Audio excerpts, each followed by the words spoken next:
علیکم و رحمت الله. می‌آمریم مسجد برای تراویح تیم تشکیلچی و بررسی سرویس کردن نپوستو و امروز تماما امشب تراویح ان شاء الله مسجد سمر.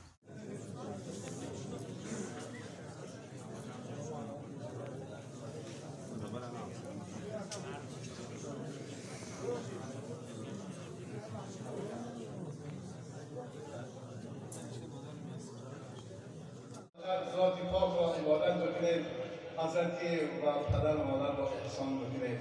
پدر و مادر حدیث پیغمبر علیه السلام است که رضاگی پروردگار در رضاگی پدر و مادر است. پدر و مادر را احترام کنید، خصوصا جوانها، ورنه اگر روزه ما و شما قبول نشود چقدر زحمت کشیدن گرسنه ماندن تشنه ماندن این هیچ برای ما و شما فایده ندارد.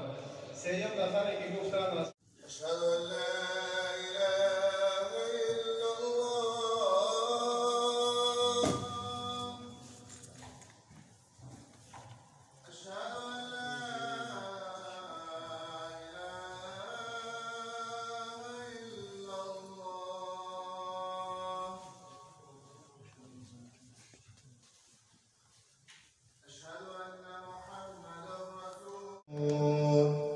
سبحان ذي العزة والعظمة والقدرة والكبرياء